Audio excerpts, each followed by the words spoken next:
Hi, this is Lee Persett from the Headwater Science Center in Bemidji, Minnesota. Today is another one of our 3:30 STEM shows. We used to call them 3:30 after-school STEM shows, and I suppose we could keep using that name at least for another week or so.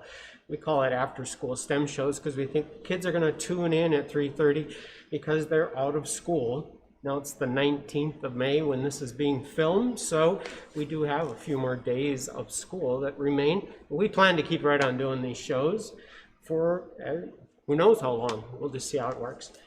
What's another thing I like to tell you before I read the two books that I brought along today?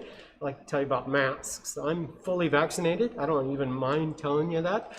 And of course I'm overjoyed about it.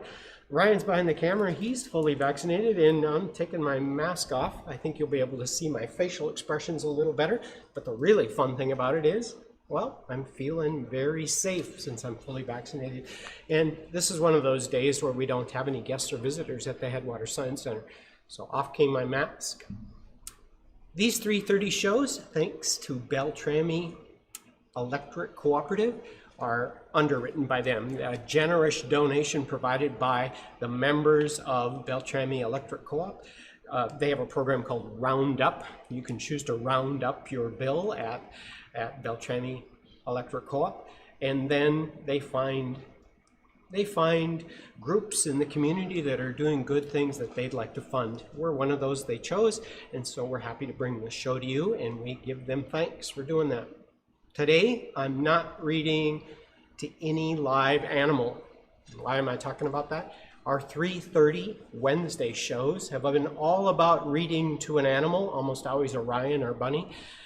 Today, I'm not reading Orion the bunny or any other animal for that matter, because today I want to tell you about the Pipes of Pan. It's one of our exhibits here, the Pipes of Pan. So I have two books. I'm going to read those two books to you. I'm going to put them off to the side for just a little bit because I want to tell you about this exhibit. This exhibit was invented by Julie Bankston. Okay, invented might be a little bit of a confusing term because she didn't invent music. Music's been around for hundreds, dare I say thousands and thousands of years, and music is very much a natural thing, even though we have instruments that are made to produce musical sounds. But Julie built this exhibit using her knowledge about music, and it's called the Pipes of Pan. And I'm just going to tell you a little bit about the Pipes of Pan and this exhibit. And if you look at the pipes, they're made out of these tubes. They are of different height. So this red one is a lot taller than this orange one that's at the other end. And because of the height of the pipes, they make different musical notes. And Julie took the time when she built this to make sure those notes would be just perfect, so that you could actually play a song on the Pipes of Pan. You could play a song that you have either composed yourself, or you could play a song that follows somebody else's composition. We even have a music book here that if you were somebody that could read music and play the notes, you could play one of these songs. So I'm just going to play you the notes. Here they go. This one is the lowest one, so it goes like this.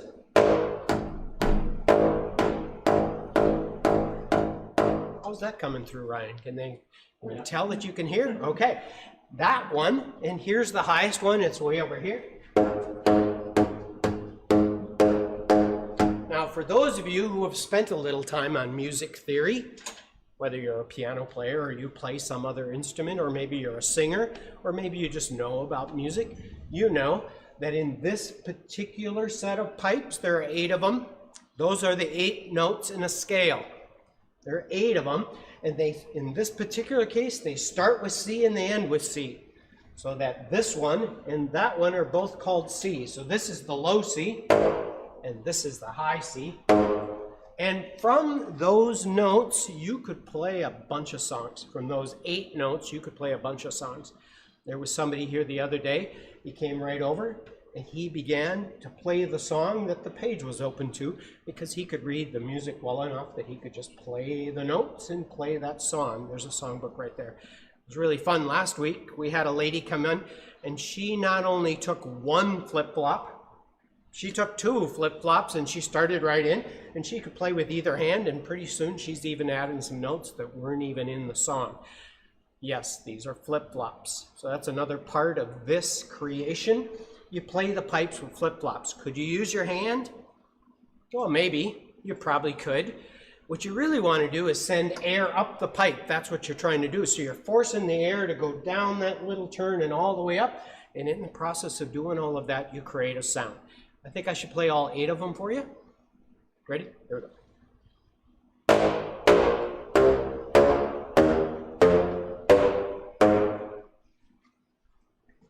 About 3 weeks ago, there was a group of young guys. They came in and they started playing away, and it sounded great.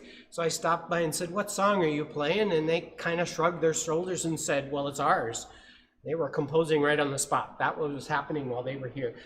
So next time you come to the Science Center, come by the pipes of Pan, start playing away. That's what this exhibit is all about. Go ahead, feel free to compose. Just go ahead and invent the song right on the spot. Now, just a little bit about the notes, because that same group of, they were young men, came by. They also began to sing right on the spot.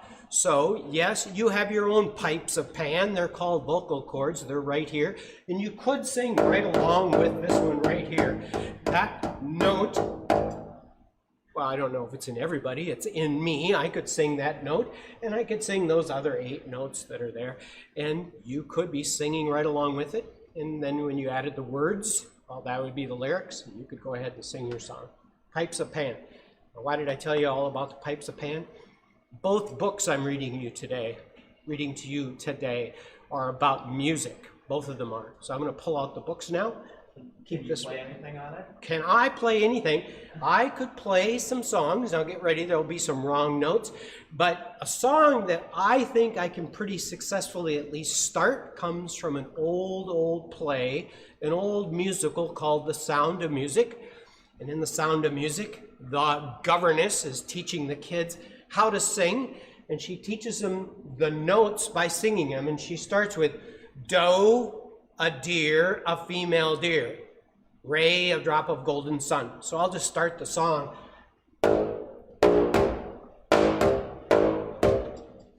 And so on and so on and so forth. So yes, I could play a variety of songs.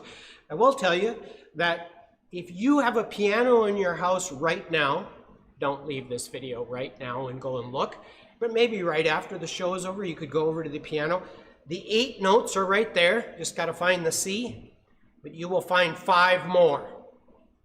In a scale, there are 13 notes, and you will find black ones in between. So, Ryan, could I play any song? No, I couldn't play any song, because if the song calls for a flat or a sharp, I can't play the flat or the sharp. And now I'm using some terminology that could maybe be in our next 3:30 show, or you could tune into somebody else and find out, what do I mean by flats and sharps? Yeah. Are you ready for the books? All right, here they come. And as you know, if you've ever listened to me read before, I like to talk about the books a little bit just to get you ready for them. Here are 2 books. So I'm going to check in with Ryan and make sure. Are they showing up with the front covers there? Yep. All right, wonderful. These 2 books from the Bemidji Public Library represent 2 books that come from different worlds. Okay, I exaggerated. They're not from different worlds. But if you step into the public library or any library, you will quickly find out there are 2 worlds. Looking real carefully at the front covers of these books, you might already be guessing. What are the 2 worlds he's talking about? They're both about music. So it's not, oh, the world of music and some other world. They're the world of, if you look at the front of this book, you'd go, well, everything I see just on the front cover is stuff that really does exist. It's true stuff. There are factual things there. That's correct. The library is filled with books that are true. Those are called nonfiction. That's the word for it. This is a nonfiction book, and I'm going to read this one first. But before I read it to you, I want to switch to the other one. So now if you look at that front cover and you begin to look, you go, wait a minute. This book is about a piano. Well, they're true. There are pianos. This book is about a bear.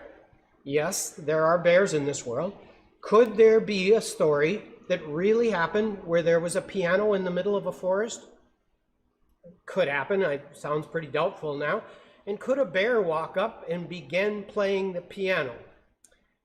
Well, that maybe even could happen, but now we're probably off in the world where we're going, that doesn't sound like it could ever happen. That sounds like, and then you could open up the front cover and you'd see a page with the bear with a tuxedo on, and now we're beginning to get to the point where you'd go, oh, that book was made up, wasn't it?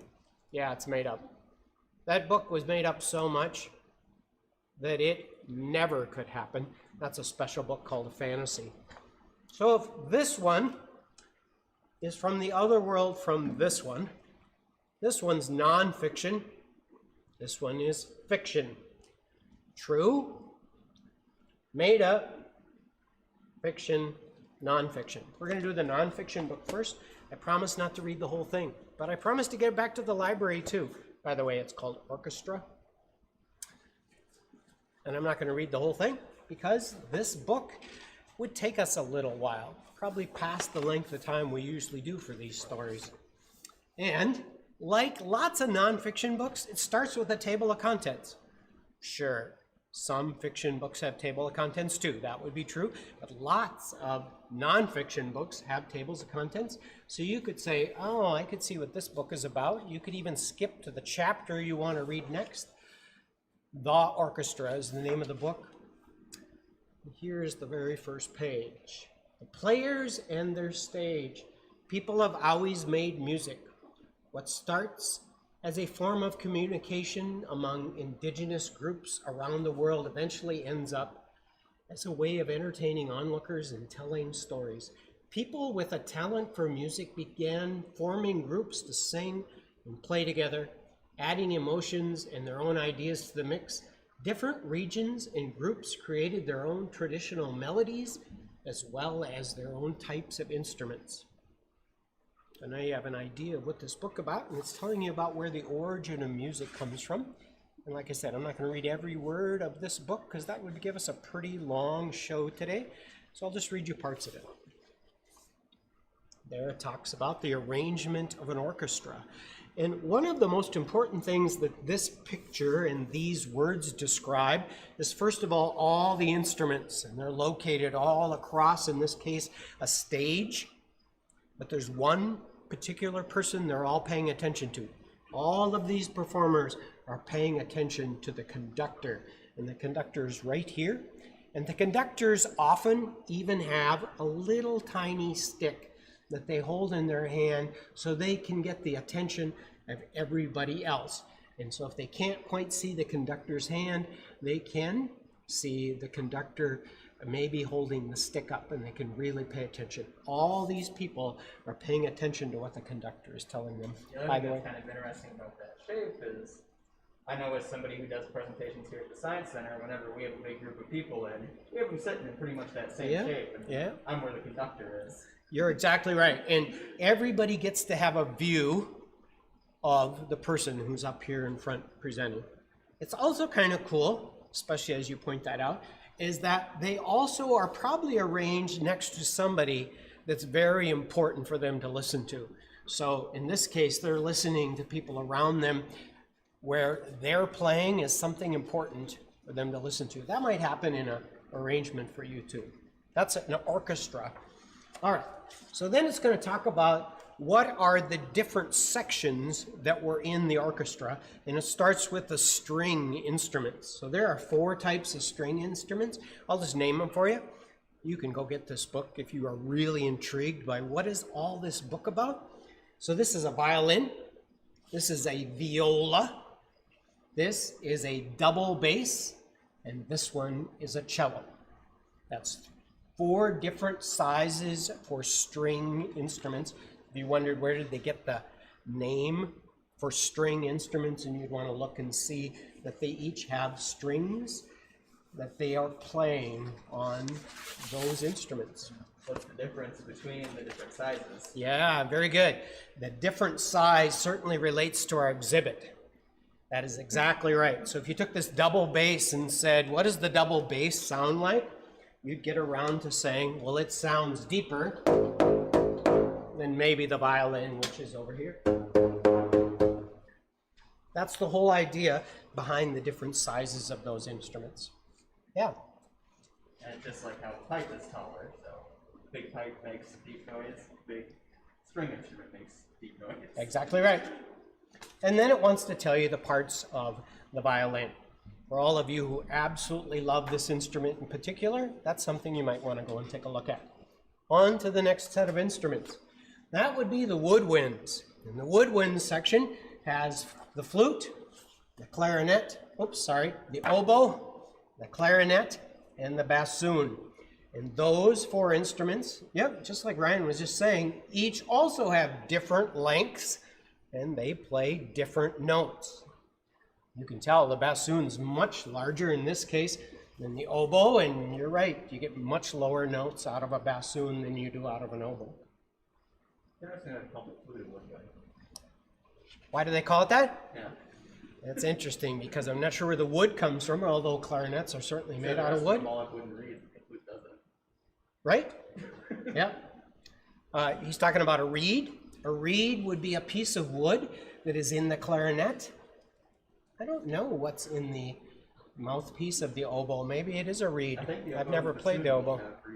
Yeah, but the flute doesn't have that. The standout here. But it gets to be back in the group when you use the word wind, because these people are blowing in there, and that would be correct. They are blowing into the flute. Good question. Maybe somebody who's watching today or watches this could shoot us some questions. Better yet, shoot us some answers. Here is the clarinet. There is the reed that Ryan was just talking about. And that might be the reed. Well, that's probably the reed on the clarinet. But off we go. How about the brass section?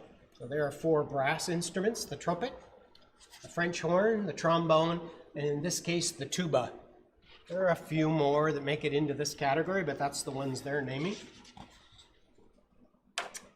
And they want to show you the trumpet.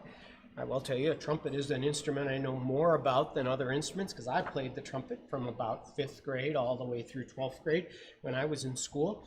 And so I know more about the trumpet. It uses lots of pipes. That would be correct, just like our pipes of Pan. When you're pressing the buttons, what you're doing is shortening and lengthening the pipe, basically. Exactly. Yeah. Yep, that's exactly right. You're just shortening it up. You're running the air through, saying, oh, this is going to be a shorter pipe now. Percussion. This is the percussions, and then it shows you some different kinds. The xylophone is right here.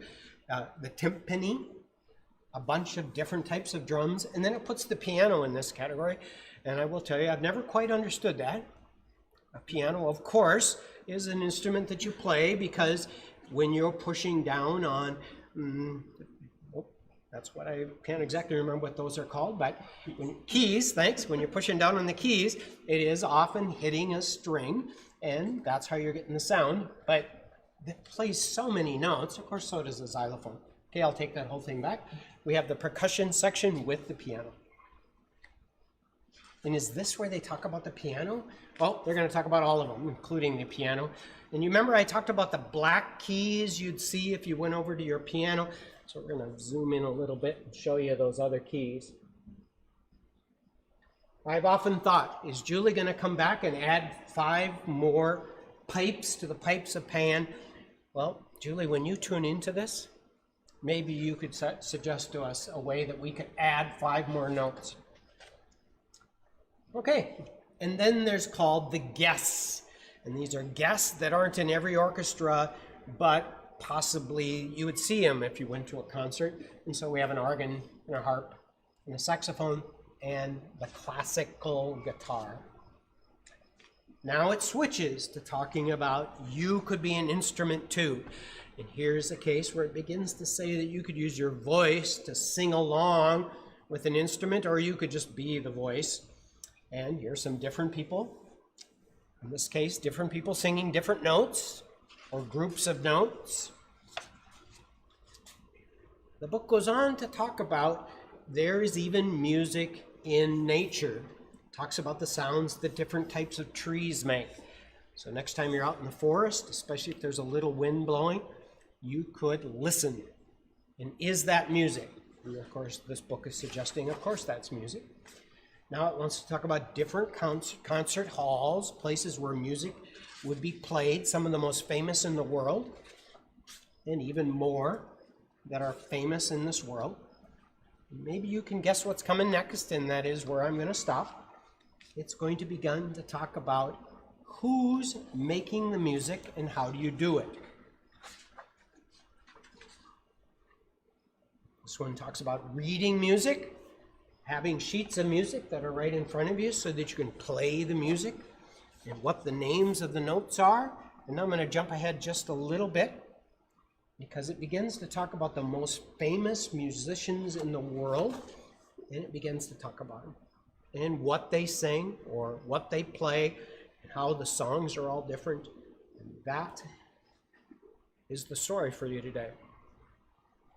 I guess you could tell, I'm hoping you can tell, how that is a non-fiction story. It's all about things that are true, facts. Now we're going to go to The Bear and the Piano. Maybe you'll feel the difference almost right away, because when you turn to a book that is fiction, when you turn to a book that is fiction, just get ready to read it for a different reason. Could you learn something from a fiction book? Sure, absolutely. You can learn things from fiction books. But most people read fiction books for the fun of it. That's what they're for. So, here we go. One day in a forest, a young bear found something he'd never seen before. What could this strange thing be, he thought. Shyly, he touched it with his stubby finger. Plonk. The strange thing made an awful sound. Maybe it was this note right here. Maybe he plunked that one right there. And he thought that was an awful sound. So he leaves. So the bear left. But the next day he came back. And the day after that he came back. And for days and weeks and months and years until eventually, just so you can tell what's happening, so you can say, oh yeah, it has been years. Look at the bear's size. Until eventually, that sound that came from that strange thing, those sounds were beautiful. And the bear had grown big and strong and grizzly. When the bear played, he felt so happy. The sounds took him away from the forest, and he dreamed of strange and wonderful lands. It wasn't long before the other bears in the forest were drawn to the clearing. Now, if you happen to be one of those listeners that was listening and went, what do you mean drawn? You mean they drew them in there? No, this is a different drawn. We could add the word were brought into, or they were so interested they wandered in. They came so they could hear. Here's our word drawn. It wasn't long before the other bears in the forest were drawn to the clearing. Every night a crowd gathered to listen to the magical melodies from the bear and the strange thing they must not have known. It's called a piano. Then one night, a girl and her father came across the clearing. They told the bear that the strange thing was a piano and the sounds that it made were music. Come to the city with us, they said. There's lots of music there. You can play grand pianos in front of hundreds of people and hear sounds so beautiful that they will make your fur stand on end. The bear knew that if he left the forest, the other bears would be very sad. But he longed to explore the world beyond the woods, to hear more wonderful music and to play bigger and better than before. And before long, I'm assuming that's the man and the little girl, before long,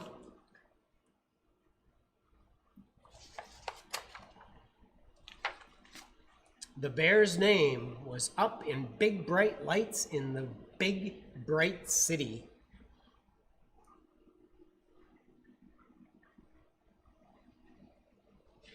The bear and the piano. Look how they're all lined up. They're there to hear the bear and the piano. There he is, performing.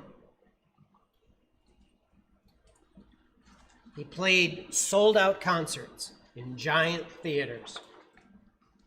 Every night he performed with such passion and with such grace to wild applause and standing ovations and huge admiration. The Bear recorded albums that went platinum. I wonder if our listeners are going, what do you mean by platinum? Yeah, we'll save that one for another time. The Bear recorded albums that went platinum. He was interviewed for magazines. He won awards. He met new people every day and created headlines everywhere he went. The Bear and the Piano. That looks like maybe the album cover, The Bear and the Piano. The city was everything he hoped it would be. But deep down, something tugged at the Bear's heart. He had fame and awards and all the music in the world, and he missed the forest. He missed his friends. He missed his home. So the Bear decided to go back. He speedily crossed the river and excitedly pounded into the forest. He couldn't wait to tell his friends about his time in the city. But when the Bear reached the familiar clearing, it was empty. No piano, no bears, no anything. The Bear started to worry that his friends had forgotten about him,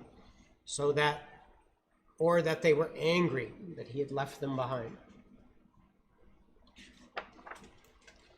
Then a friend stepped into the clearing. "Hello," cried the Bear. "I'm back. I missed you so much." But without saying a word, the gray bear ran back into the trees. "Wait," called the Bear. "I'm sorry I left. Please stop." But his friend just kept running.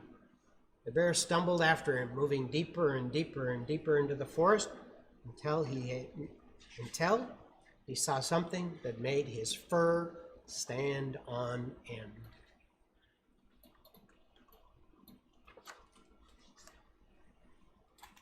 Did you see the picture? Where the Bear had not been forgotten. His friends weren't angry, but they were proud. The Bear realized that no matter where he went or what he did, they would always be there, watching from afar. They'd even kept the piano safe in the shade, ready for his return. So, after the Bear had told his friends about his life in the city and the many concerts he had played, he sat down to play once more. And this time, to the most important audience of all. That's our stories for today. Thanks for tuning in. Hope you enjoyed it. We do this every single day. So tomorrow, it's Ryan. And Ryan's going to do a show on turtles and turtles and turtles and turtles. That's about as many as we have here. So that's what it's all going to be about tomorrow. Tomorrow's Thursday, so you're tuning in on a Wednesday. That's what you do it. On Friday, I think we're going to be back to me, and we'll put together something for you that still has something to do with the length of these pipes or the length of notes, how deep they are, and all that kind of stuff. Anyway, thanks for tuning in today. Oh, hey, we're open Friday, Saturday, and Mondays. That's 9:30 to 5 o'clock. And on Sundays, we're open from 1